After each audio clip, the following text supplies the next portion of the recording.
ordeal and execution."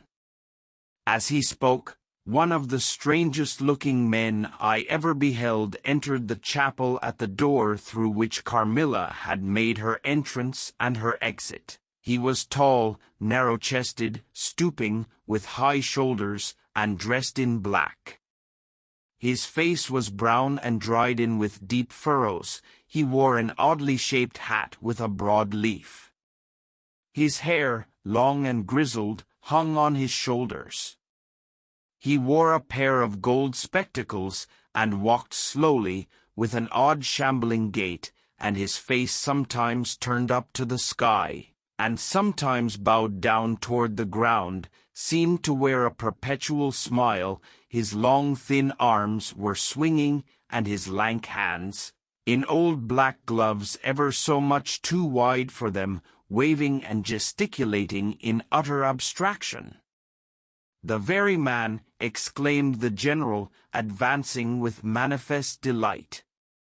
"My dear Baron, how happy I am to see you. I had no hope of meeting you so soon." He signed to my father, who had by this time returned, and leading the fantastic old gentleman, whom he called the Baron, to meet him. He introduced him formally, and they at once entered into earnest conversation. The stranger took a roll of paper from his pocket, and spread it on the worn surface of a tomb that stood by. He had a pencil case in his fingers, with which he traced imaginary lines from point to point on the paper, which from their often glancing from it together, at certain points of the building, I concluded to be a plan of the chapel.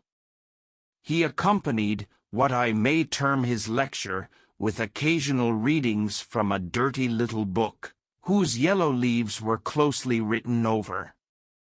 They sauntered together down the side aisle opposite to the spot where I was standing, conversing as they went. Then they began measuring distances by paces, and finally they all stood together, facing a piece of the side wall, which they began to examine with great minuteness, pulling off the ivy that clung over it, and rapping the plaster with the ends of their sticks, scraping here and knocking there.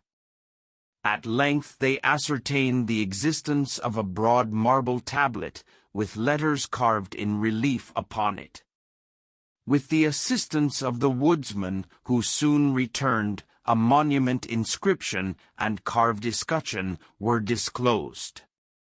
They proved to be those of the long-lost monument of Mircalla, Countess Karnstein. The old general, though not I fear given to the praying mood, raised his hand and eyes to heaven, in mute thanksgiving for some moments. Then turning to the old man with the gold spectacles, whom I have described, he shook him warmly by both hands and said, "Baron, how can I thank you? How can we all thank you? You will have delivered this region from a plague that has scourged its inhabitants for more than a century.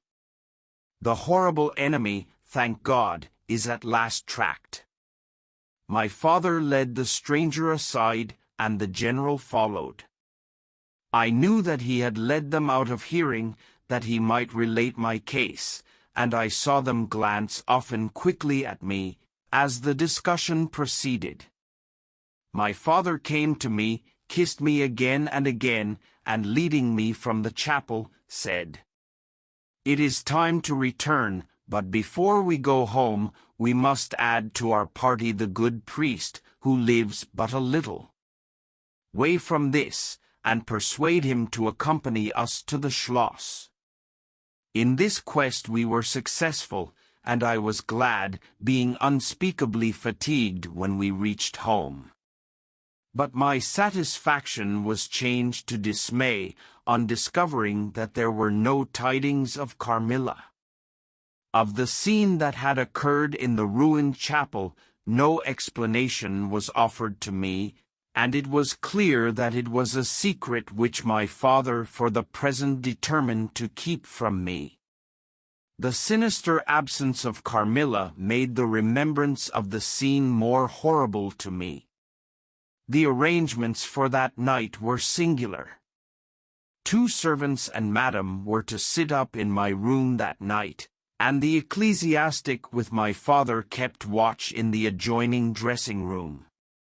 The priest had performed certain solemn rites that night, the purport of which I did not understand any more than I comprehended the reason of this extraordinary precaution, taken for my safety during sleep. I saw all clearly a few days later. The disappearance of Carmilla was followed by the discontinuance of my nightly sufferings. You have heard, no doubt, of the appalling superstition that prevails in Upper and Lower Styria, in Moravia, Silesia, in Turkish Serbia, in Poland, even in Russia, the superstition, so we must call it, of the vampire.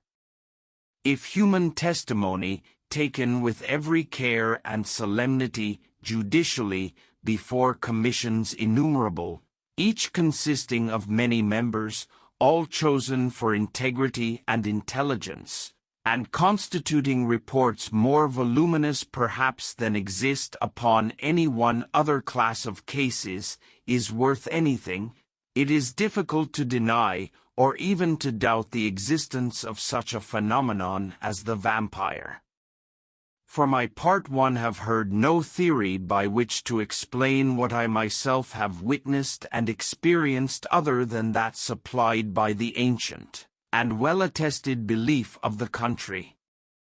The next day the formal proceedings took place in the chapel of Karnstein.